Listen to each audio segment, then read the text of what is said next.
Hi, it's Debbie Williams here, NLP trainer and hypnotherapist, and I've been asked to do a video about helping you to overcome dizziness.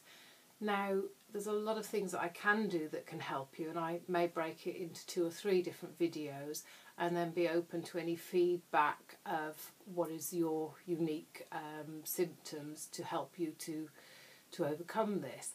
And the first thing I want to talk about today is, when you think about it, if you want to learn to do something, so if you wanted to learn to dance, you'd have to go along to class, you'd have to practice in between, and depending on how much practice you did, how quickly you'd pick up the steps. Now, perhaps you've got yourself into a place where you're expecting to be dizzy, so it's like a self-fulfilling prophecy that you're thinking about it all the time, and so therefore it happens. It's like if I was to say to you, don't think of the colour blue. Have you not thought about it yet? Blue is there, and you have to work to remove it because you're thinking about it, even though you're saying, well, I'm trying not to think about it. I don't think about it. So replacing that with being aware of how you're using your thoughts and what you're picturing in your mind, and that generates the feelings. Think about having an image in mind of seeing yourself becoming more and more strong in your body, more centred and more able to feel strong and, in balance. And it's amazing how many people are out of balance that haven't necessarily got a problem with dizziness. I see this because I teach a dance class sort of a couple of times a week. It's my fun job. And also when I've worked with Paul McKenna, we do a little exercise that we call going sort of into sort of one point and focusing the area of attention on just below our tummy, about 3 or 4 inches down. And many times I've taught this, or I've worked in groups and I've had to do that when I've been a trainer for them.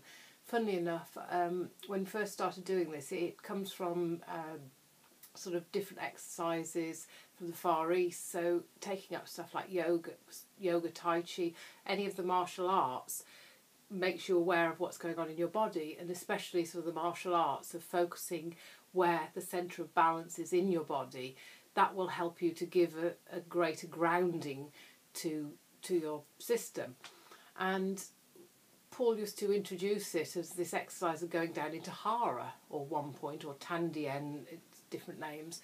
And I remember going around facilitating and making sure everybody was doing the exercise right. And these 2 gentlemen who had flown in from another country, so English wasn't their first language, one was saying to the other, so make sure you go down into horror. And I remember telling Paul about that, and from that day onwards we changed it to definitely one point. So I'm going to show you that little exercise now, but please think about taking up some sort of exercise to get your physiology out of the stuck place it is. So I'm going to stand up. I'll show you how to find where one point is. So about 3 inches below your belly button. If your hips here, you want to tuck your pelvis under and knees slightly bent. Now, if you draw a figure of 8 with your body, out and round, out and round, out and round, now make that figure of 8 smaller and smaller and smaller and smaller and smaller and smaller. And where the cross is, in the middle there, that's where I want you to start to put your focus. Because if you learn to put your focus there, that's where our natural centre of balance is. So that will help you to sort of ground yourself. Obviously, if you're watching this and you suffer from dizziness, then you need to check it out with your doctor in case there's not a cause or a reason for that. But this is one little exercise that you can do, and I'll talk in the next video about other things that you can do as well. Great talking to you today. Bye now.